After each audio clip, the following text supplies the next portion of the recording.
ನಮಸ್ತೆ. 8ನೇ ತರಗತಿಯ ಎಲ್ಲ ಮಕ್ಕಳಿಗೂ ಫಿಸಿಕ್ಸ್ ತರಗತಿಗೆ ಸ್ವಾಗತ. ಕಳೆದ ತರಗತಿಯಲ್ಲಿ ನಾವು ನಾದ ಅಂದರೆ ಏನು ಅಂತ ತಿಳ್ಕೊಂಡೆವು ಅಲ್ವಾ? ನಾದ ಹೇಗೆ ಉಂಟಾಗ್ತದೆ, ವಸ್ತುಗಳ ಕಂಪನದಿಂದ ನಾದ ಉಂಟಾಗ್ತದೆ ಅಲ್ವಾ? ಅದೇ ರೀತಿ ನಾದದ ಮೂಲಗಳು ಯಾವುವು, ಕೆಲವು ನಾದದ ಮೂಲಗಳಲ್ಲಿ ಅದರ ಕಂಪಿಸುವ ಭಾಗ, ಕಂಪಿಸುವ ಪ್ರಧಾನ ಭಾಗ ಯಾವುದು ಎಂಬುದಾಗಿ ತಿಳ್ಕೊಂಡೆವು ಅಲ್ವಾ? ಹಾಗಿದ್ರೆ ನಾವು ನಾದವನ್ನುಂಟು ಮಾಡುವಂತಹ ಕೆಲವು ವಸ್ತುಗಳನ್ನು ಗಮನಿಸೋಣ. ನಿಮಗೆ ಚೆಂಡೆ, ತಬಲ ಇತ್ಯಾದಿಗಳ ನಾದವನ್ನು ನೀವು ಕೇಳಿದ್ದೀರಿ ಅಲ್ವಾ? ಅದು ವಿಭಿನ್ನವಾಗಿದೆ. ಅದೇ ರೀತಿ ಗಿಟಾರ್ನಲ್ಲಿ ನೋಡಿ ಹಲವು ತಂತಿಗಳಿವೆ.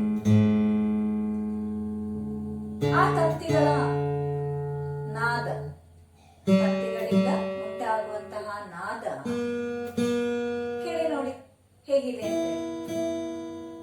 ಪ್ರತಿಯೊಂದು ತಂತಿಯಿಂದ ಉಂಟಾಗುವ ನಾದ ಭಿನ್ನವಾಗಿದೆ ಅಲ್ವಾ? ಇನ್ನು ಆ ತಂತಿಗಳನ್ನು ಸೂಕ್ಷ್ಮವಾಗಿ ಗಮನಿಸಿದೆವು. ಎಲ್ಲ ಒಂದೇ ರೀತಿಯ ತಂತಿಗಳಾಗಿವೆ ಅಲ್ಲ ಅಲ್ವಾ? ಬಣ್ಣದಲ್ಲಿ ವ್ಯತ್ಯಾಸ ಕಾಣಿಸ್ತಾ ಇದೆ. ಅಂದ್ರೆ ಕೆಲವು ತಂತಿಗಳನ್ನು ವಿಭಿನ್ನ ವಸ್ತುಗಳಿಂದ ತಯಾರಿಸಿದ್ದಾರೆ. ಅದೇ ರೀತಿ ಅದರ ದಪ್ಪದಲ್ಲಿಯೂ ವ್ಯತ್ಯಾಸ ಇದೆ ಅಲ್ವಾ?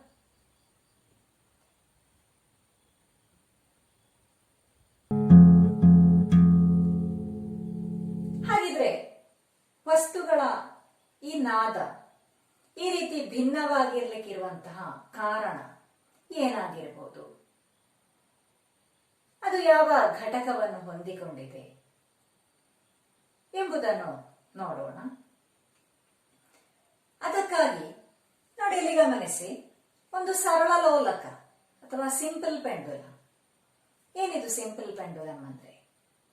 ಹೌದು, ಒಂದು ಕಲ್ಲು ಅಥವಾ ಒಂದು ಲೋಹದ ಗೋಳವನ್ನು ಒಂದು ದಾರದಿಂದ ಕಟ್ಟಿ ತೂಗಾಡಿಸಿ ಚಲಿಸುವಂತೆ ಮಾಡಿದಂತಹ ವ್ಯವಸ್ಥೆ. ನೋಡಿ, ಕಾಣಿಸ್ತಾ ಇದೆಯಲ್ಲ? ಇಂತಹ ವ್ಯವಸ್ಥೆಯನ್ನು ಸರಳ ಲೋಲಕ ಅಥವಾ ಸಿಂಪಲ್ ಪೆಂಡುಲಮ್ ಅಂತ ಹೇಳ್ತೇವೆ. ನೋಡಿ, ಆ ಸರಳ ಲೋಲಕವನ್ನು, ಅದರ ಆ ಲೋಹ ಗೋಳವನ್ನು ಒಂದು ಬದಿಗೆ ತಂದು ಬಿಟ್ಟಾಗ ಅದು ಚಲಿಸ್ತದೆ. ನೋಡಿ, ಹಿಂದಕ್ಕೂ ಮುಂದಕ್ಕೂ ಚಲಿಸ್ತಾ ಇದೆ. ಈ ರೀತಿಯ ಚಲನೆಯನ್ನು ನೀವು ಚಿಕ್ಕ ತರಗತಿಗಳಲ್ಲಿ ತಿಳ್ಕೊಂಡಿದ್ದೀರಿ. ಅದನ್ನ ಏನಂತಾರೆ ಗೊತ್ತಿದೆಯಲ್ಲ? ಹೌದು, ಆಂದೋಲನ ಅಂತ ಹೇಳ್ತೇವೆ ಅಲ್ವಾ? ಈ ರೀತಿಯ ಚಲನೆಯನ್ನು ಆಂದೋಲನ ಚಲನೆ ಅಂತ ಹೇಳ್ತೇವೆ. ಆಸಿಲೇಟರಿ ಮೋಷನ್ ಅಥವಾ ಅದನ್ನು ಆಸಿಲೇಷನ್ ಅಂತ ಹೇಳ್ತೇವೆ. ಹಾಗಿದ್ರೆ ಒಂದು ಸೆಕೆಂಡಿನಲ್ಲಿ ಉಂಟು ಮಾಡುವಂತಹ ಆಂದೋಲನಗಳ ಸಂಖ್ಯೆ ಅಥವಾ number of oscillations in 1 second, ಅದನ್ನು ನಾವು ಅದರ ಆವರ್ತಾಂಕ ಅಥವಾ ಫ್ರೀಕ್ವೆನ್ಸಿ ಅಂತ ಹೇಳ್ತೇವೆ. ಹಾಗಿದ್ರೆ ಆವರ್ತಾಂಕ ಅಂದ್ರೆ ಏನು? ಒಂದು ಸೆಕೆಂಡಿನಲ್ಲಿ ಉಂಟು ಮಾಡುವಂತಹ ಆಂದೋಲನಗಳ ಸಂಖ್ಯೆ ಅಥವಾ the number of oscillations made by simple pendulum in 1 second. ಅದು ಅದರ ಫ್ರೀಕ್ವೆನ್ಸಿ ಆಗಿದೆ. ಈ ಫ್ರೀಕ್ವೆನ್ಸಿಯನ್ನು ಹರ್ಟ್ಸ್ ಎಂಬ ಯೂನಿಟ್ ನಲ್ಲಿ ಅಳತೆ ಮಾಡ್ತೇವೆ. ಅದನ್ನು HZ ಎಂಬ ಅಕ್ಷರದಿಂದ ಸೂಚಿಸ್ತೇವೆ.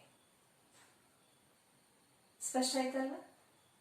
ಹಾಗಿದ್ರೆ ಒಂದು ಸಿಂಪಲ್ ಪೆಂಡುಲಮ್ನ ಆವರ್ತಾಂಕವನ್ನು ಕಂಡುಹಿಡಿಯುವ ಒಂದು ಪ್ರಯೋಗವನ್ನು ಮಾಡೋಣ. ನಾವು ಮೊದಲು ಅದರ ಸರಳ ಲೋಲಕದ ಉದ್ದವನ್ನು 50 ಸೆಂಟಿಮೀಟರ್ ಆಗಿ ಕ್ರಮೀಕರಿಸೋಣ.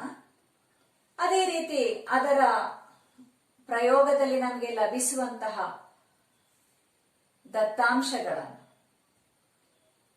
ಅಥವಾ ಬೆಲೆಗಳನ್ನು ನಮಗೆ ನಮಗೆ ನೋಡಿ ಇಲ್ಲಿ ನೀಡಿರುವಂತಹ ಈ ಪಟ್ಟಿಯಲ್ಲಿ ದಾಖಲಿಸಬಹುದು. ನಾವೇನೆಲ್ಲ ದಾಖಲಿಸಬೇಕಾಗಿದೆ ನೋಡಿ.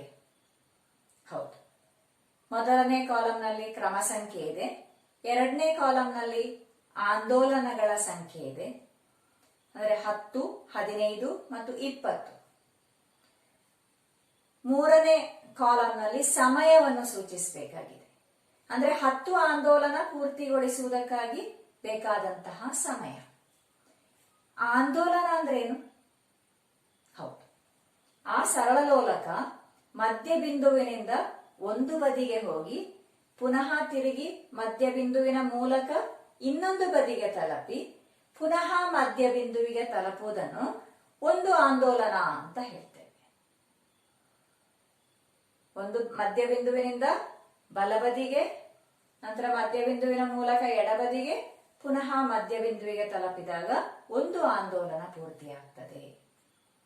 ಆ ರೀತಿ 10 ಆಂದೋಲನ ಪೂರ್ತಿಯಾಗುವುದಕ್ಕೆ ಎಷ್ಟು ಸಮಯ ಬೇಕು ಎಂಬುದನ್ನು ಒಂದು ಸ್ಟಾಪ್ ವಾಚ್ ಅನ್ನು ಉಪಯೋಗಿಸಿ ಕಂಡುಹಿಡಿಯಬೇಕು. ಆ ಕಂಡುಹಿಡಿದಂತಹ ಸಮಯವನ್ನು ಎರಡನೇ ಕಾಲಂನಲ್ಲಿ ದಾಖಲಿಸಬೇಕು. ಅದೇ ರೀತಿ 15 ಆಂದೋಲನಗಳಿಗೆ, ಅದೇ ರೀತಿ 20 ಆಂದೋಲನಗಳಿಗೆ ತಗಲಿದಂತಹ ಸಮಯವನ್ನು ಈ ಪಟ್ಟಿಯಲ್ಲಿ ದಾಖಲಿಸಬೇಕು. ಬಳಿಕ ನೋಡಿ ಕೊನೆಯ ಕಾಲಂನಲ್ಲಿ ಏನಿದೆ ನೋಡಿ. ಹೌದು, ಆವರ್ತಾಂಕ F ಸಮ ಆಂದೋಲನಗಳ ಸಂಖ್ಯೆ ಭಾಗಿಸು ಸಮಯ ಅಂತ ಮಾಡಿದಾಗ ನಮಗೆ 1 ಸೆಕೆಂಡಿನಲ್ಲಿ ಎಷ್ಟು ಆಂದೋಲನಗಳು ಉಂಟಾಯಿತು ಎಂಬುದು ಲಭಿಸ್ತದೆ. ಅಂದ್ರೆ ಆವರ್ತಾಂಕ ಲಭಿಸ್ತದೆ ಅಲ್ವಾ? ಹಾಗಿದ್ರೆ ನಮ್ಗೆ ಈ ಪ್ರಯೋಗವನ್ನು ಮಾಡಬಹುದಲ್ವಾ? ಸರಿ ನೋಡಿ, ಒಂದು ಸರಳ ಲೋಲಕದ ಆವರ್ತಾಂಕವನ್ನು ಕಂಡುಹಿಡಿಯುವಂತಹ ಪ್ರಯೋಗವನ್ನು ಮಾಡೋಣ. ಅದಕ್ಕಾಗಿ ನೋಡಿ, ಒಂದು ಲೋಹದ ಗೋಳವನ್ನು ದಾರಕ್ಕೆ ಕಟ್ಟಿ ಈ ಸ್ಟ್ಯಾಂಡಿಗೆ ನಾನು ತೂಗಾಡಿಸ್ತೇನೆ. ಈಗ ದಾರದ ಉದ್ದವನ್ನು ನಾನು 50 ಸೆಂಟಿಮೀಟರ್ ಆಗಿ ತಕೊಳ್ತಾ ಇದ್ದೇನೆ. ನಾವು ಅದನ್ನು ಅಳತೆ ಮಾಡುವಾಗ ಗಮನಿಸಬೇಕಾದದ್ದು, ಈ ಗೋಳದ ಕೇಂದ್ರದಿಂದ 50 ಸೆಂಟಿಮೀಟರ್ ಆಗಿ ಲೆಕ್ಕ ಹಾಕಬೇಕು. 50 ಸೆಂಟಿಮೀಟರ್.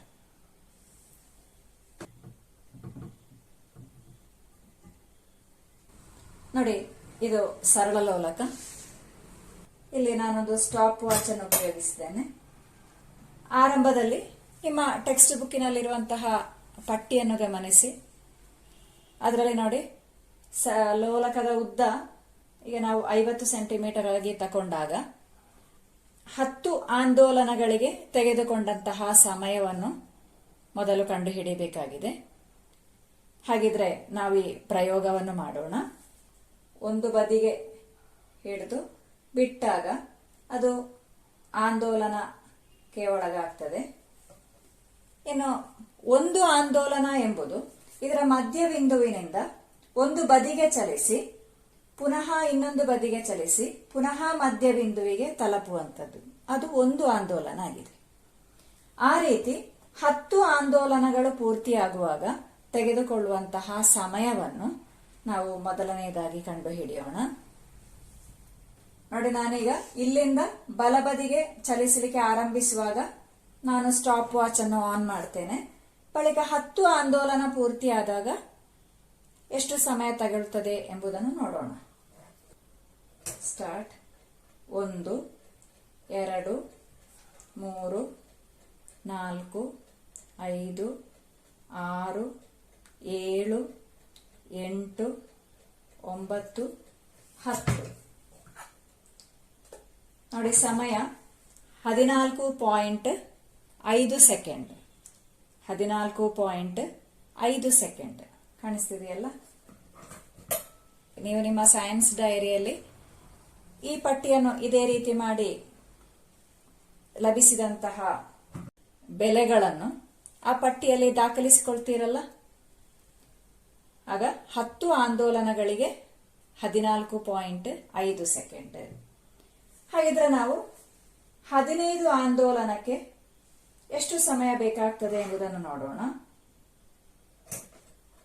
1, 2, 3 4 5 6 7 8 9 10 11 12 13 14 15 ನೋಡಿ 22 ಸೆಕೆಂಡ್ ಬೇಕಾಗಿದೆ. ದಾಖಲಿಸಿಕೊಳ್ಳಿ. 15 ಆಂದೋಲನಗಳಿಗೆ ಬೇಕಾದಂತಹ ಸಮಯ 22 ಸೆಕೆಂಡ್ ಆಗಿದೆ. ಹಾಗಿದ್ರೆ ನಾವು ಮುಂದಿನದ್ದು 20 ಆಂದೋಲನಗಳಿಗೆ ತೆಗೆದುಕೊಳ್ಳುವಂತಹ ಸಮಯವನ್ನು ಕಂಡುಹಿಡಿಯೋಣ.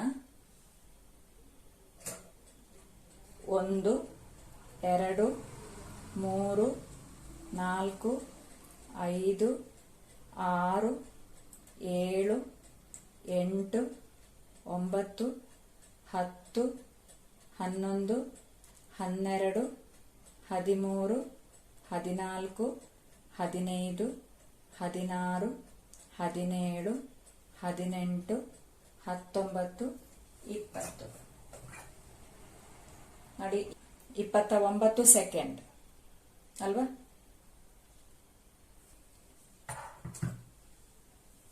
ಆಗ ನೀವು ದಾಖಲಿಸಿಕೊಂಡ್ರಲ್ಲ. ಹಾಗಿದ್ರೆ ಈಗ ಈ ಪಟ್ಟಿಯ 4ನೇ ಕಾಲಮ್ ಅನ್ನು ಪೂರ್ತಿ ಮಾಡಬಹುದಲ್ವಾ. 4ನೇ ಕಾಲಂನಲ್ಲಿ ಏನಿದೆ? ಹೌದು, ಆವರ್ತಾಂಕ ಸಮ ಆಂದೋಲನಗಳ ಸಂಖ್ಯೆ ಭಾಗಿಸು ಸಮಯ ಅಲ್ವಾ. ಹಾಗಿದ್ರೆ ಮೊದಲನೆಯದ್ದು ಎಷ್ಟು? 10 ಭಾಗಿಸು 14.5. ಅದನ್ನು ಭಾಗಿಸಿದಾಗ ಉತ್ತರ ಎಷ್ಟು ಲಭಿಸಿತು? 0.69 ಅಲ್ವಾ. ಇನ್ನು ಎರಡನೆಯದ್ದು 15 ಭಾಗಿಸು 22. ಭಾಗಿಸಿದಾಗ ಉತ್ತರ 0.68. ಹಾಗಿದ್ರೆ ಮೂರನೆಯದ್ದು? ಹೌದು, 20 ಭಾಗಿಸು 29. ಭಾಗಿಸಿದಾಗ ಉತ್ತರ ಎಷ್ಟು? ಹೌದು, 0.69 ಅಲ್ವಾ.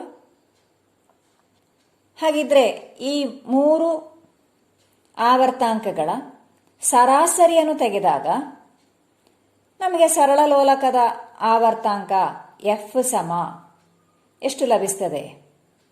ಹೇಗೆ ಸರಾಸರಿಯನ್ನು ಕಂಡುಹಿಡಿಯೋದು? ಹೌದು, ಈ 3 ಸಂಖ್ಯೆಗಳನ್ನು ಕೂಡಿಸಿ 3ರಿಂದ ಭಾಗಿಸಬೇಕು ಅಲ್ವಾ. 0.69 ಪ್ಲಸ್ 0.68 ಪ್ಲಸ್ 0.69 ಅಂತ ಮಾಡಿ ಆ ಉತ್ತರಕ್ಕೆ 3ರಿಂದ ಭಾಗಿಸಿದಾಗ ಅದರ ಸರಾಸರಿ ಲಭಿಸ್ತದೆ. ಎಷ್ಟು ಲಭಿಸಿತು ನೋಡಿ? ಹೌದು, 0.69 ಅಂತ ಲಭಿಸಿತು. ಹಾಗಿದ್ರೆ ಸರಳ ಲೋಲಕದ ಉದ್ದ 50 ಸೆಂಟಿಮೀಟರ್ ಆಗಿದ್ದಾಗ ಅದರ ಆವರ್ತಾಂಕ 0.69 ಹರ್ಟ್ಸ್ ಅಂತ ಲಭಿಸಿತು ಅಲ್ವಾ. When the length of the pendulum is 50 centimeter, the frequency of the simple pendulum F is equal to 0.69 hertz. ಅಲ್ವಾ.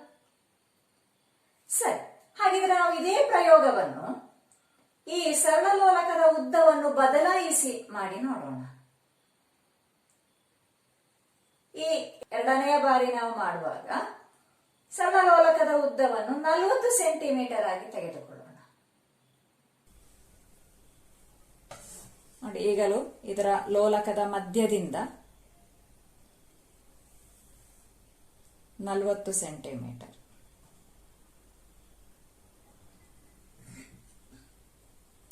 ಲೋಲಕದ ಉದ್ದ 40 ಸೆಂಟಿಮೀಟರ್ ಆಗಿದ್ದಾಗಲೂ ನಾವು ಇದೇ ರೀತಿ ಇದರ ಆವರ್ತಾಂಕವನ್ನು ಕಂಡುಹಿಡಿಯೋಣ. ಆಂದೋಲನಕ್ಕೆ ಒಳಗಾದಾಗ ಇದೇ ರೀತಿ ನಾವು 10, 15 ಮತ್ತು 20 ಆಂದೋಲನಗಳಿಗೆ ತೆಗೆದುಕೊಳ್ಳುವಂತಹ ಸಮಯವನ್ನು ಕಂಡುಹಿಡಿಯೋಣ. ಮೊದಲನೆಯದ್ದು 10 ಆಂದೋಲನಕ್ಕೆ ಬೇಕಾದಂತಹ ಸಮಯ 1 2 3 4 5 6 7 8 9 10 ನೋಡಿ 13 ಸೆಕೆಂಡ್ ಅಂತ ಲಭಿಸಿತು.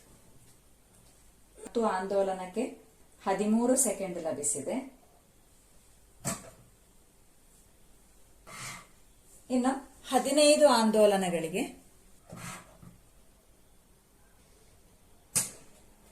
1 2 3 4 5 6 7 8 9 10 11 12 13 14 15 ನೋಡಿ 19.5 ದಾಖಲಿಸಿಕೊಳ್ಳಿ. 19.5 ಸೆಕೆಂಡ್. ಇನ್ನು ಪುನಃ 20 ಆಂದೋಲನಗಳಿಗೆ ತೆಗೆದುಕೊಳ್ಳುವಂತಹ ಸಮಯವನ್ನು ನೋಡೋಣ. 1 2 3 4 5 6 7 8 9 10 11 12 13 14 15 16 17 18 19 20 26 ಸೆಕೆಂಡ್ ಲಭಿಸಿದೆ ನೋಡಿ.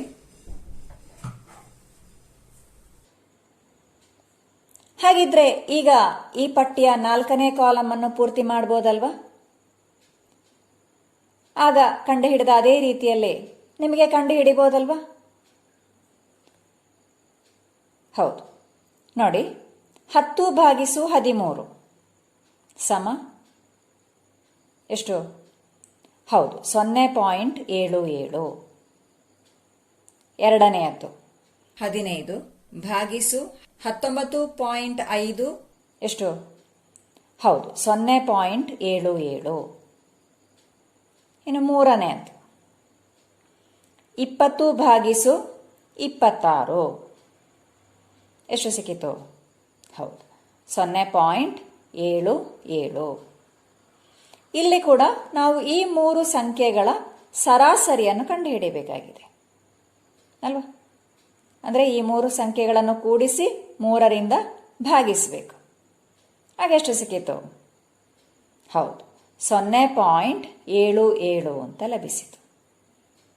ಅಂದರೆ ಸರಳ ಲೋಲಕದ ಉದ್ದ 40 ಸೆಂಟಿಮೀಟರ್ ಆಗಿದ್ದಾಗ ಸರಳ ಲೋಲಕದ ಆವರ್ತಾಂಕ ಎಫ್ ಸಮ 0.77 ಹರ್ಟ್ಸ್ ಅಂತ ಲಭಿಸಿತು ಅಲ್ವಾ?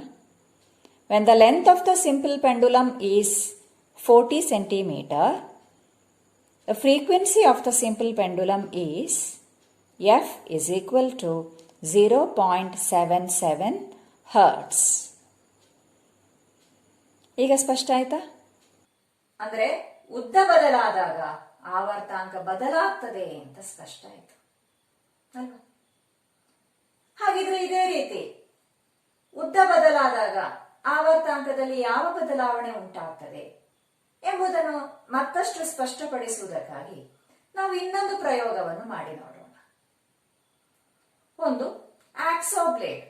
ಆಕ್ಸೋ ಬ್ಲೇಡ್ ಗೊತ್ತಿದೆ ನಿಮಗೆ ಅಲ್ವಾ? ಆ ಒಂದು ಆಕ್ಸೋ ಬ್ಲೇಡ್ ಅನ್ನು ಮೇಜಿಗೆ ಫಿಕ್ಸ್ ಮಾಡಿ ಅದರ ಮೇಜಿನಿಂದ ಹೊರಭಾಗಕ್ಕೆ ನಿಂತಹ ಭಾಗವನ್ನು ಒಮ್ಮೆ ಅಲುಗಾಡಿಸಿ ಕಂಪಿಸುವಂತೆ ಮಾಡಿ ಒಂದು ಪ್ರಯೋಗವನ್ನು ನೋಡೋಣ. ಗಮನಿಸಿ ನೋಡಿ, ಒಂದು ಆಕ್ಸೋ ಬ್ಲೇಡ್ ಅನ್ನು ಇಲ್ಲಿ ಟೇಬಲ್ಗೆ ನಾನು ಫಿಕ್ಸ್ ಮಾಡಿರಿಸಿದ್ದೇನೆ. ಈ ಆಕ್ಸೋ ಬ್ಲೇಡಿನ ತುದಿಯನ್ನು ಒಮ್ಮೆ ಕೆಳಕ್ಕೆ ಮಾಡಿದಾಗ ಇದು ಕಂಪಿಸುವುದು ಕಾಣಿಸ್ತಾ ಇದೆಯಲ್ಲ? ಆ ಕಂಪನ ಹೆಚ್ಚು ಸ್ಪಷ್ಟವಾಗಿ ಕಾಣಿಸುವುದಕ್ಕಾಗಿ ಇಲ್ಲಿ ಅದರ ತುದಿಯಲ್ಲಿ ನಾನೊಂದು ಕೆಂಪು ಬಣ್ಣದ ಕಾಗದ ತುಂಡನ್ನು ಇರಿಸಿದ್ದೇನೆ. ಈಗ ಇದರ ಕಂಪನ ಕಾಣಿಸ್ತಾ ಇದೆಯಲ್ಲ? ಇನ್ನು ಈ ಕಂಪಿಸುವಂತಹ ಈ ಉದ್ದವನ್ನು, ಈ ಬ್ಲೇಡಿನ ಉದ್ದವನ್ನು ಬದಲಾಯಿಸಿ ನೋಡೋಣ. ಇದರ ಸೌಂಡ್ ಅನ್ನು ಗಮನಿಸಿದ್ದೀರಲ್ಲ? ಇನ್ನು ನೋಡಿ, ಅದರ ಉದ್ದವನ್ನು ಸ್ವಲ್ಪ ಕಡಿಮೆ ಮಾಡ್ತೇನೆ. ಈಗ ಅದರ ಕಂಪನ ಗಮನಿಸಿ. ಕಂಪನ ಹೆಚ್ಚಾಯ್ತಾ ಕಡಿಮೆ ಆಯ್ತಾ? ಇನ್ನು ಸ್ವಲ್ಪ ಉದ್ದ ಕಡಿಮೆ ಮಾಡಿ ನೋಡೋಣ.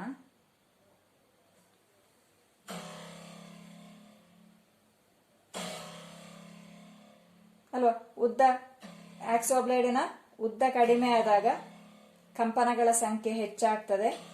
ಅದೇ ರೀತಿ ಅದರ ನಾದದಲ್ಲಿ ಕೂಡ ವ್ಯತ್ಯಾಸ ಸ್ಪಷ್ಟವಾಗಿ ತಿಳಿಲಿಕ್ಕೆ ಸಾಧ್ಯ ಆಗ್ತದೆ ಅಲ್ವಾ. ಹಾಗಿದ್ರೆ ವಸ್ತುವಿನ ಕಂಪನ ಯಾವುದನ್ನು ಹೊಂದಿಕೊಂಡಿದೆ? ಕಂಪಿಸುವಂತಹ ವಸ್ತುವಿನ ಉದ್ದವನ್ನು ಹೊಂದಿಕೊಂಡಿದೆ. ಹೇಗೆ ಹೊಂದಿಕೊಂಡಿದೆ? ಉದ್ದ ಹೆಚ್ಚಾದಾಗ ಆವರ್ತಾಂಕ ಕಡಿಮೆ ಆಗ್ತದೆ, ಅಲ್ಲದಿದ್ರೆ ಉದ್ದ ಕಡಿಮೆ ಆದಾಗ ಆವರ್ತಾಂಕ ಹೆಚ್ಚಾಗ್ತದೆ ಎಂಬುದು ಸ್ಪಷ್ಟ ಆಯ್ತಲ್ವಾ. ಹಾಗಿದ್ರೆ ನಮ್ಮ ಆಗದ ಸರಳಲೋಲಕದ ಪ್ರಯೋಗ ಮತ್ತು ಈ ಹ್ಯಾಕ್ಸೋ ಬ್ಲೇಡಿನ ಪ್ರಯೋಗಕ್ಕೆ ಏನ್ ವ್ಯತ್ಯಾಸ ಕಂಡು ಬಂತು ನಿಮಗೆ? ಸರಳಲೋಲಕದ ಪ್ರಯೋಗದಲ್ಲಿ ನಮ್ಗೆ ನಾದ ಕೇಳಲಿಲ್ಲ, ನಾದವನ್ನು ಕೇಳಲಿಕ್ಕೆ ಸಾಧ್ಯ ಆಗಲಿಲ್ಲ. ಆದ್ರೆ ಆಕ್ಸೋ ಬ್ಲೇಡ್ ನ ಪ್ರಯೋಗದಲ್ಲಿ ನಮಗೆ ನಾದವನ್ನು ಕೇಳಲಿಕ್ಕೆ ಸಾಧ್ಯ ಆಗಿದೆ. ಏನಾಗಿರ್ಬೋದು ಕಾರಣ? ಹೌದು, ಸರಳಲೋಲಕದ ಪ್ರಯೋಗದಲ್ಲಿ ಅದರ ಆವರ್ತಾಂಕ ಬಹಳ ಕಡಿಮೆ ಆಗಿತ್ತು. ಆದ ಕಾರಣ ನಮಗೆ ನಾದವನ್ನು ಕೇಳಲಿಕ್ಕೆ ಸಾಧ್ಯ ಆಗಲಿಲ್ಲ. ಹ್ಯಾಕ್ಸೋ ಬ್ಲೇಡ್ ನ ಪ್ರಯೋಗದಲ್ಲಿ ಆವರ್ತಾಂಕ ಹೆಚ್ಚಾದ ಕಾರಣ ನಮಗೆ ಆ ನಾದವನ್ನು ಕೇಳಲಿಕ್ಕೆ ಸಾಧ್ಯ ಆಯಿತು ಅಲ್ವಾ. ಕಳೆದ ತರಗತಿಯಲ್ಲಿ ಶ್ರುತಿ ಕವೆಯನ್ನು ಬಡಿದು ಅದರ ನಾದವನ್ನು ನಾವು ಕೇಳಿದ್ದೇವೆ. ಹಾಗಿದ್ರೆ ನಾವು ವಿಭಿನ್ನ ಗಾತ್ರದ ಶ್ರುತಿ ಕವೆಯನ್ನು ತೆಗೆದು ಅದರ ಆವರ್ತಾಂಕವನ್ನೊಮ್ಮೆ ಹೋಲಿಸಿ ನೋಡೋಣ. ಅದರಿಂದ ಉಂಟಾಗುವಂತಹ ನಾದವನ್ನು ಹೋಲಿಸಿ ನೋಡೋಣ. 3 ವಿಭಿನ್ನ ಸೈಜಿನ 3 ಶ್ರುತಿ ಕವೆಗಳು ಕಾಣಿಸ್ತಾ ಇದೆಯಾ? ಇದರ ಸೈಜ್ ವಿಭಿನ್ನವಾಗಿದೆ ಅಂತ ಸ್ಪಷ್ಟ ಆಗ್ತದಲ್ಲ. ಇನ್ನು ಈ ಶ್ರುತಿ ಕವೆಗಳು ಉಂಟು ಮಾಡುವಂತಹ ನಾದವನ್ನು ಒಮ್ಮೆ ಕೇಳಿ ನೋಡೋಣ. ಮೊದಲನೆಯದಾಗಿ ನೋಡಿ, ಈ ದೊಡ್ಡದಾದಂತಹ ಶ್ರುತಿ ಕವೆಗೆ ಬಡಿದು ಇದರ ನಾದವನ್ನು ಕೇಳಿ ನೋಡೋಣ.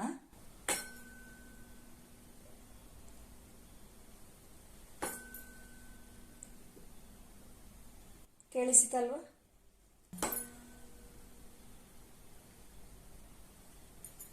ಇನ್ನು ಎರಡನೆಯ ಶ್ರುತಿ ಕವೆ ನೋಡಿ, ಇದು. ಈ ಶ್ರುತಿ ಕವೆಯನ್ನು ಇದೇ ರೀತಿ ಬಡಿದಿದ್ರ ನಾದವನ್ನು ಕೇಳಿ ನೋಡಿ.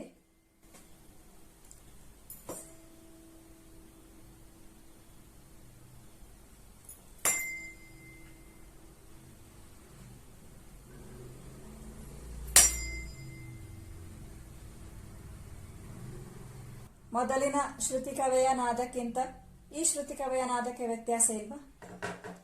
ಇನ್ನು ಕಾಣಲಿಕ್ಕೆ ಅತ್ಯಂತ ಚಿಕ್ಕದಾದಂತಹ ಈ ಶ್ರುತಿ ಕವೆಯ ನಾದವನ್ನು ಗಮನಿಸಿ.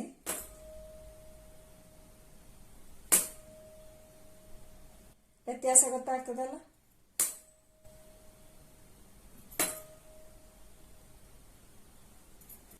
ಇನ್ನು ಈ ಶ್ರುತಿ ಕವೆಯಲ್ಲಿ ಕೆಳಭಾಗದಲ್ಲಿ ಬರೆದದ್ದು ಕಾಣಿಸ್ತಾ ಇದೆಯಾ? ಇಲ್ಲಿ ನೋಡಿ, 512 ಅಂತ ಬರ್ದಿದೆ, ಕಾಣಿಸ್ತದ? ಇಲ್ಲಿ 512 ಅಂತ ಬರೆದು ಕಾಣಿಸ್ತಾ ಇದೆ. ಅದೇ ರೀತಿ ಅದಕ್ಕಿಂತ ದೊಡ್ಡದಾಗಿರುವಂತಹ ಶ್ರುತಿ ಕವೆಯಲ್ಲಿ ಇಲ್ಲಿ ನೋಡಿ 341 ಅಂತ ಬರ್ದಿದೆ. 341.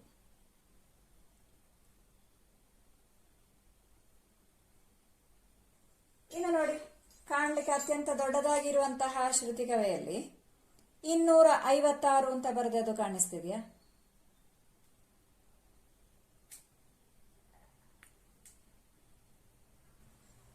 ಅಂದ್ರೆ ಈ ಶ್ರುತಿ ಕವೆಗಳ ಆವರ್ತಾಂಕ ವಿಭಿನ್ನವಾಗಿವೆ. ಆದ ಕಾರಣ ಅದರಿಂದ ಉಂಟಾಗುವಂತಹ ನಾದ ಕೂಡ ನಮಗೆ ಭಿನ್ನವಾಗಿ ಕೇಳಿಸ್ತಾ ಇದೆ. 256 ಹರ್ಟ್ಸ್ ಆವರ್ತಾಂಕ ಇರುವಂತಹ ಶ್ರುತಿ ಕವೆ, ಅದೇ ರೀತಿ 341 ಹರ್ಟ್ಸ್ ಆವರ್ತಾಂಕ ಇರುವಂತಹ ಶ್ರುತಿ ಕವೆ ಮತ್ತು 512 ಹರ್ಟ್ಸ್ ಆವರ್ತಾಂಕ ಇರುವಂತಹ ಶ್ರುತಿ ಕವೆ. 3 ಶ್ರುತಿ ಕವೆಗಳನ್ನು ರಬ್ಬರ್ ಹ್ಯಾಮರ್ನಿಂದ ಬಡಿದು ನಮ್ಮ ಕಿವಿಯ ಸಮೀಪಕ್ಕೆ ತಂದ್ರೆ ಅದರ ನಾದದಲ್ಲಿರುವಂತಹ ವ್ಯತ್ಯಾಸ ನಮಗೆ ಬಹಳಷ್ಟು ಸ್ಪಷ್ಟವಾಗಿ ತಿಳಿಯಲಿಕ್ಕೆ ಸಾಧ್ಯ ಆಗ್ತದೆ. ಇದೇ ಈ ಶ್ರುತಿಕವೆಯಲ್ಲಿ ನೋಡಿ 256 ಅಂತ ಬರೆದದರ ಸಮೀಪ ಸಿ ಎಂಬ ಒಂದು ಅಕ್ಷರವನ್ನು ಕೂಡ ಬರೆದದಾಗಿ ಕಾಣಿಸ್ತಾ ಇದೆ. ಅದೇ ರೀತಿ ನೋಡಿ ಇದರಲ್ಲಿ ಎಫ್ ಎಂಬುದಾಗಿ 341 ಅಂತ ಬರೆದದ್ರಲ್ಲಿ ಎಫ್ ಎಂಬ ಅಕ್ಷರವನ್ನು ಬರೆದದಾಗಿ ಕಾಣಿಸ್ತಾ ಇದೆ ಅಲ್ವಾ? ಏನು ಇದು ಈ ಸಿ ಮತ್ತು ಎಫ್? ಹೌದು, ಮ್ಯೂಸಿಕಲ್ ನೋಟ್ಗಳು ಅಂತ ಕೇಳಿರ್ಬೋದು. ಸಂಗೀತ ಅಭ್ಯಾಸ ಮಾಡುವಂತಹ ಮಕ್ಕಳಿಗೆ ನಮ್ಮ ಭಾರತೀಯ ಸಂಗೀತ ಶೈಲಿಯಲ್ಲಿ ಸರಿಗಮ ಪದನಿ ಎಂಬ ಸಪ್ತಸ್ವರಗಳಿವೆ. ಅದೇ ಪಾಶ್ಚಾತ್ಯ ಸಂಗೀತದಲ್ಲಾದ್ರೆ ABCDEF ಎಂಬ 7 ಬೇಸಿಕ್ ಅಥವಾ ಮೇನ್ ಮ್ಯೂಸಿಕಲ್ ನೋಟ್ಗಳಿವೆ. ಅದರಲ್ಲಿ ಮತ್ತು ಈಗ ಜಿ ಶಾರ್ಪ್, ಡಿ ಶಾರ್ಪ್ ಅಂತೆಲ್ಲ ಹೇಳಿಕೊಂಡು ಮತ್ತು ಹಲವಾರು ಭೇದಗಳಿವೆ ಅಲ್ವಾ? ಆ ಪ್ರತಿಯೊಂದು ಮ್ಯೂಸಿಕಲ್ ನೋಟ್ ಒಂದು ನಿರ್ದಿಷ್ಟ ಆವರ್ತಾಂಕದ ನಾದಗಳಾಗಿವೆ. ಹಾಗಿದ್ರೆ ನಮಗೆ ಇದರಿಂದ ಏನು ತಿಳ್ಕೊಳ್ಬಹುದು? ಒಂದು ನಿರ್ದಿಷ್ಟ ಗಾತ್ರದ ಹಾಗೂ ಒಂದು ನಿರ್ದಿಷ್ಟ ಪದಾರ್ಥದಿಂದ ತಯಾರಿಸಿದಂತಹ ವಸ್ತುವಿಗೆ ಒಂದು ನಿರ್ದಿಷ್ಟ ಆವರ್ತಾಂಕ ಇದೆ ಅಂತ ಸ್ಪಷ್ಟ ಆಯ್ತು ಅಲ್ವಾ? ನಮ್ಮ ಈ ಟ್ಯೂನಿಂಗ್ ಫಾರ್ಕ್ಗಳನ್ನು ಗಮನಿಸಿ. ಆ ಟ್ಯೂನಿಂಗ್ ಫಾರ್ಕ್ಗಳ ಗಾತ್ರಕ್ಕೆ ಅನುಸಾರವಾಗಿ ಅದರ ಆವರ್ತಾಂಕ ವಿಭಿನ್ನವಾಗಿದೆ. ಅಂದ್ರೆ ಇದರಿಂದ ಏನ್ ಸ್ಪಷ್ಟ ಆಯ್ತು? ಹೌದು, ಒಂದು ವಸ್ತುವನ್ನು ಸ್ವತಂತ್ರವಾಗಿ ಕಂಪಿಸುವಂತೆ ಮಾಡಿದಾಗ ಅದು ಅದರದ್ದೇ ಆದಂತಹ ಒಂದು ನಿರ್ದಿಷ್ಟ ಆವರ್ತಾಂಕದಲ್ಲಿ ಕಂಪಿಸ್ತದೆ. ಈ ಆವರ್ತಾಂಕವನ್ನು ಅದರ ಸಹಜ ಆವರ್ತಾಂಕ ಎನ್ನುವರು. When a body is set into vibration, it vibrates with a particular frequency of its own. This frequency is its natural frequency.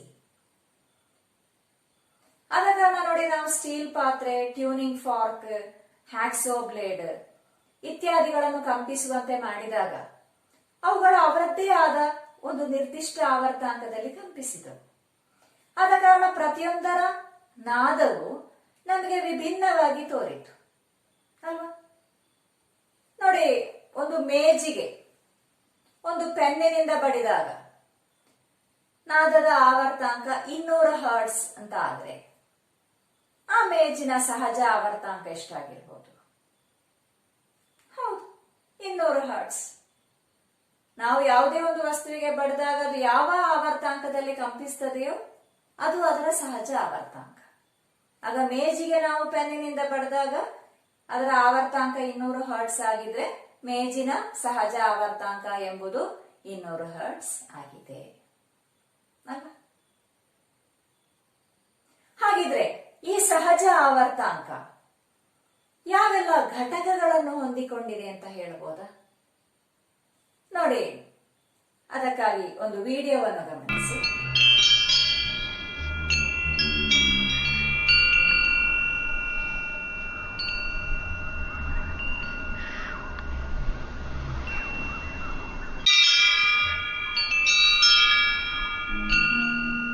ಮನೆಗಳಲ್ಲಿ ಅಲಂಕಾರಕ್ಕಾಗಿ ಅಥವಾ ನಾದವನ್ನುಂಟು ಮಾಡುವುದಕ್ಕಾಗಿ ಈ ರೀತಿಯ ಒಂದು ವಸ್ತುವನ್ನು ಉಪಯೋಗಿಸ್ತಾರೆ. ಗಮನಿಸಿದೆಯಾ? ಏನಿದೆ ಅದರಲ್ಲಿ? ಹೌದು, ಬಹಳ ಸರಳವಾದಂತಹ ಒಂದು ಉಪಕರಣ. ಹಲವು ಉದ್ದದಲ್ಲಿರುವಂತಹ ಲೋಹದಿಂದ ತಯಾರಿಸಿದ ಪೈಪಿನ ತುಂಡುಗಳು ಸ್ವತಂತ್ರವಾಗಿ ಚಲಿಸಿ ಪರಸ್ಪರ ತಾಗುವ ರೀತಿಯಲ್ಲಿದೆ.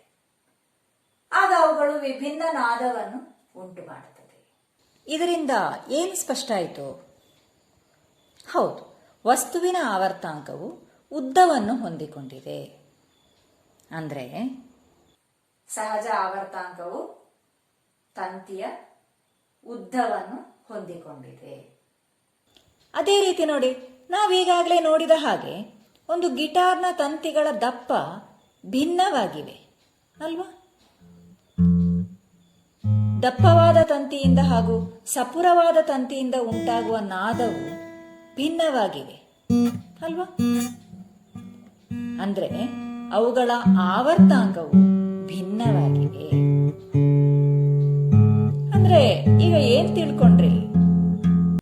ತಂತಿಯ ಆವರ್ತಾಂಕವು ಅದರ ದಪ್ಪ ಅಥವಾ ಅಡ್ಡಛೇದ ವಿಸ್ತೀರ್ಣವನ್ನು ಹೊಂದಿಕೊಂಡಿದೆ, ಅಥವಾ frequency depends on the cross sectional area. ಹಾಗಿದ್ರೆ ನಾವು ಇನ್ನೊಂದು ಪ್ರಯೋಗವನ್ನು ನೋಡೋಣ. ನೋಡಿ, ಇಲ್ಲಿ ಒಂದು ಬಾಕ್ಸಿಗೆ ನಾನೊಂದು ರಬ್ಬರ್ ಬ್ಯಾಂಡ್ ಅನ್ನು ಸಿಕ್ಕಿಸಿದ್ದೇನೆ ಅಲ್ವಾ? ಆ ಬಾಕ್ಸಿಗೆ ಸುತ್ತಲೂ ರಬ್ಬರ್ ಬ್ಯಾಂಡ್ ಅನ್ನು ಹಾಕಿದ್ದೇನೆ. ಈ ರಬ್ಬರ್ ಬ್ಯಾಂಡ್ ಈಗ ಸೆಳೆದು ನಿಂತಿದೆ ಅಲ್ವಾ? ಈ ರಬ್ಬರ್ ಬ್ಯಾಂಡ್ ಅನ್ನು ನಾನು ಬೆರಳಿನಿಂದ ಎಳೆದಾಗ ಅದರಲ್ಲಿ ನಾದ ಉಂಟಾಗುವುದು ಕೇಳಿಸ್ತಿದೆಯಲ್ಲ, ಅದರ ಕಂಪನ ಕಾಣಿಸ್ತಿದೆಯಲ್ಲ.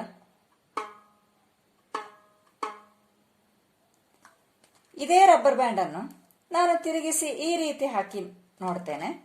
ಆಗ ಅದರ ಸೆಳೆತ ಕಡಿಮೆ ಆಗ್ತದೆ ನೋಡಿ. ಆಗ ಆವರ್ತಾಂಕದಲ್ಲಿ ಏನಾದರೂ ವ್ಯತ್ಯಾಸ ಇದೆಯೋ ಅಂತ ಗಮನಿಸಿ. ಇದರ ರಬ್ಬರ್ ಬ್ಯಾಂಡಿನ ಸೆಳೆತ ಕಡಿಮೆ ಆಗಿದೆ, ರಬ್ಬರ್ ಬ್ಯಾಂಡಿನ ಟೆನ್ಷನ್ ಕಡಿಮೆ ಆಗಿದೆ. ಈಗ ಅದರ ಆವರ್ತಾಂಕವನ್ನು ಗಮನಿಸಿ. ನಾದದಲ್ಲಿ ವ್ಯತ್ಯಾಸ ಗೊತ್ತಾಗುವುದಿಲ್ವಾ?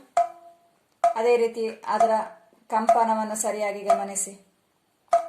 ಕಂಪನದಲ್ಲಿ ಕೂಡ ವ್ಯತ್ಯಾಸ ಇದೆ ಅಲ್ವಾ? ಆಗ ತಂತಿಯ ಉದ್ದ ಮಾತ್ರ ಅಲ್ಲ, ದಪ್ಪ ಮಾತ್ರ ಅಲ್ಲ, ಅದರ ಸೆಳೆತ ಬದಲಾದಾಗ ಕೂಡ ತಂತಿಯ ಆವರ್ತಾಂಕ ಬದಲಾಗ್ತದೆ ಅಂತ ಈ ಚಟುವಟಿಕೆಯಿಂದ ಸ್ಪಷ್ಟ ಆಯ್ತಲ್ವಾ? ನೋಡಿ, ಇದೇ ವಿಚಾರವನ್ನು ಒಂದು ಗಿಟಾರ್ನಲ್ಲಿ ಮತ್ತಷ್ಟು ಚೆನ್ನಾಗಿ ತಿಳಿದುಕೊಳ್ಬಹುದು. ನೋಡಿ, ಇಲ್ಲಿರುವ ನೋಬನ್ನು ತಿರುಗಿಸಿ ತಂತಿಯ ಸೆಳೆತವನ್ನು ಅಥವಾ ಟೆನ್ಷನ್ ಅನ್ನು ಬದಲಾಯಿಸಬಹುದು. ಸೆಳೆತವನ್ನು ಬದಲಾಯಿಸಿದಂತೆ ತಂತಿಯಿಂದ ಉಂಟಾಗುವ ನಾದ ಹೇಗೆ ಭಿನ್ನವಾಗಿದೆ ನೋಡಿ ಅಲ್ವಾ? ಅಂದ್ರೆ ಏನ್ ಸ್ಪಷ್ಟ ಆಯ್ತು? ಹೌದು, ತಂತಿಯ ಸಹಜ ಆವರ್ತಾಂಕದ ಮೇಲೆ ಪ್ರಭಾವ ಬೀರುವ ಇನ್ನೊಂದು ಘಟಕವು ತಂತಿಯ ಸೆಳೆತ ಅಥವಾ ಟೆನ್ಷನ್ ಆಫ್ ದ ಸ್ಟ್ರಿಂಗ್ ಅಲ್ವಾ? ನೋಡಿ, ಗಿಟಾರ್ನಲ್ಲಿ ಕೆಲವು ತಂತಿಗಳ ಬಣ್ಣ ಭಿನ್ನವಾಗಿದೆ. ಅಂದ್ರೆ ಅವುಗಳು ವಿಭಿನ್ನ ಪದಾರ್ಥಗಳಿಂದ ಮಾಡಲ್ಪಟ್ಟಿವೆ ಅಲ್ವಾ? ಅವುಗಳಿಂದ ಉಂಟಾಗುವ ನಾದವು ಭಿನ್ನವಾಗಿದೆ.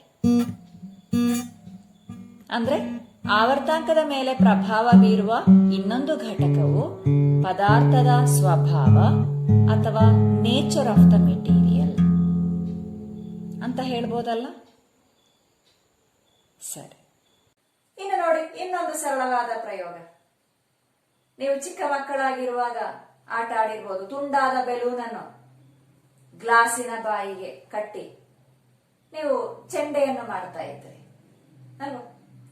ಅದೇ ರೀತಿಯ ಒಂದು ಪ್ರಯೋಗ ನೋಡಿ, 2 PVC ಪೈಪ್ಗಳನ್ನು ತೆಗೆದು ಅದರ ತುದಿಗಳಿಗೆ, ಒಂದು ತುದಿಗೆ ಬೆಲೂನಿನ ತುಂಡನ್ನು ಎಳೆದು ಕಟ್ಟಲಾಗಿದೆ. ಈ 2 ಪೈಪಿನ ತುಂಡುಗಳ ವ್ಯತ್ಯಾಸ ಗಮನಿಸಿ. ಒಂದು ಹೆಚ್ಚು ಅಗಲವಾದಂತಹ ಪೈಪ್, ಮತ್ತೊಂದು ಸಪುರವಾದಂತಹ ಪೈಪ್. ಇನ್ನು ಈ 2 ಪೈಪ್ಗಳಿಗೆ ಈ ಡಯಾಫ್ರಮ್, ಬೆಲೂನಿನ ಈ ಡಯಾಫ್ರಮಿಗೆ ನಾನೊಂದು ಕಡ್ಡಿಯಿಂದ ಬಡಿದು ಇದರ ನಾದವನ್ನು ಗಮನಿಸೋಣ.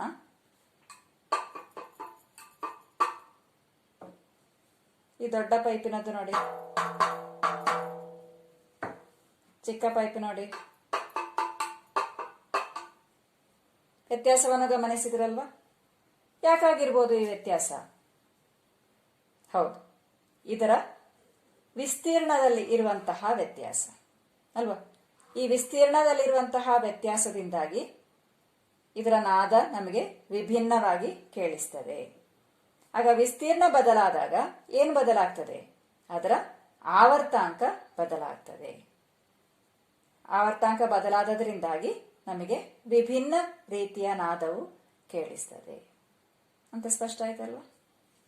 ಕಂಪಿಸುವಂತಹ ಮೇಲ್ಮೈಯ ವಿಸ್ತೀರ್ಣ ಬದಲಾದಂತೆ ಅದರ ಆವರ್ತಾಂಕ ಬದಲಾಗ್ತದೆ ಅಂತ ಸ್ಪಷ್ಟ ಆಯಿತು. ಆವರ್ತಾಂಕವನ್ನು ಹೊಂದಿಕೊಂಡಿರುವಂತಹ ಇನ್ನೊಂದು ಘಟಕ ಎಂಬುದು ಅದರ ಮೇಲ್ಮೈ ವಿಸ್ತೀರ್ಣ ಅಥವಾ ಸರ್ಫೇಸ್ ಏರಿಯಾ. ನಾವು ಈ ಪ್ರಯೋಗಗಳ ಮೂಲಕ ತಿಳ್ಕೊಂಡಂತಹ ವಿಚಾರಗಳನ್ನು ಒಮ್ಮೆ ಕ್ರೋಢೀಕರಿಸೋಣ.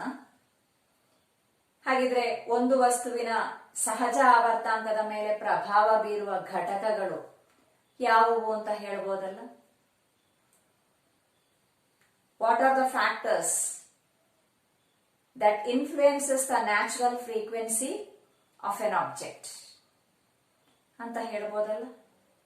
ಹೌದು. ಒಂದನೆಯದು ಪದಾರ್ಥದ ಸ್ವಭಾವ, ನೇಚರ್ ಆಫ್ ದ ಮೆಟೀರಿಯಲ್. ಎರಡನೆಯದು ಉದ್ದ, ಲೆಂತ್. ಮೂರನೆಯದು ಮೇಲ್ಮೈ ವಿಸ್ತೀರ್ಣ ಅಥವಾ ಸರ್ಫೇಸ್ ಏರಿಯಾ. ನಾಲ್ಕನೆಯದ್ದು ಟೆನ್ಷನ್ ಅಥವಾ ಸೆಳೆತ. ಐದನೆಯದ್ದು ಅಡ್ಡಛೇದ ವಿಸ್ತೀರ್ಣ ಅಥವಾ ಕ್ರಾಸ್ ಸೆಕ್ಷನಲ್ ಏರಿಯಾ. ಇಷ್ಟು ವಿಷಯ ಸ್ಪಷ್ಟ ಆಯ್ತಲ್ಲ? ಹಾಗಿದ್ರೆ ಇಂದಿನ ತರಗತಿಯಲ್ಲಿ ನಾವು ಒಂದು ವಸ್ತುವಿನ ಸಹಜ ಆವರ್ತಾಂಕ ಅಂದ್ರೆ ಏನು ಅಂತ ತಿಳ್ಕೊಂಡೆವು. ಅದೇ ರೀತಿ ಸಹಜ ಆವರ್ತಾಂಕದ ಮೇಲೆ ಪ್ರಭಾವ ಬೀರುವಂತಹ ಘಟಕಗಳು ಯಾವುವು ಎಂಬುದನ್ನು ಕೂಡ ತಿಳ್ಕೊಂಡೆವು. ಹಾಗಿದ್ರೆ ಈ ವಿಷಯಗಳಿಗೆ ಸಂಬಂಧಿಸಿ ಒಂದೆರಡು ಪ್ರಶ್ನೆಗಳನ್ನು ನೀಡಲ ಗಮನಿಸಿ. ನಿಮ್ಮ ಟೆಕ್ಸ್ಟ್ ಬುಕ್ಕಿನಲ್ಲಿ ಮೌಲ್ಯ ನಿರ್ಣಯ ಮಾಡೋಣ ಎಂಬ ವಿಭಾಗದಲ್ಲಿರುವಂತಹ ಒಂದನೆಯ ಪ್ರಶ್ನೆ ಗಮನಿಸಿ. ಒಂದು ಶ್ರುತಿಕವೆಯು 1 ಸೆಕೆಂಡಿಗೆ 480 ಬಾರಿ ಕಂಪಿಸುವುದಾದರೆ ಅದರ ಸಹಜ ಆವರ್ತಾಂಕ ಎಷ್ಟಾಗಿರುವುದು? If a tuning fork vibrates 480 times in 1 second, what would be its natural frequency? ಎರಡನೆಯ ಪ್ರಶ್ನೆ. ಒಂದು ಸರಳ ಲೋಲಕವು 10 ಸೆಕೆಂಡುಗಳಲ್ಲಿ 10 ಬಾರಿ ಆಂದೋಲನ ನಡೆಸುವುದಾದರೆ ಲೋಲಕದ ಆವರ್ತಾಂಕ ಎಷ್ಟಾಗಿರುವುದು? If a simple pendulum oscillates 10 times in 10 seconds, what would be its frequency? ಈ ಪ್ರಶ್ನೆಗಳ ಉತ್ತರವನ್ನು ಕಂಡುಹಿಡಿಯಬಹುದಲ್ವಾ? ಕಂಡುಹಿಡಿದು ನಿಮ್ಮ ಸೈನ್ಸ್ ಡೈರಿಯಲ್ಲಿ ಬರೆದಿರ್ತೀರಲ್ಲ? ಸರಿ, ಹಾಗಿದ್ರೆ ಮುಂದಿನ ತರಗತಿಯಲ್ಲಿ ಭೇಟಿಯಾಗೋಣ. Okay, thank you.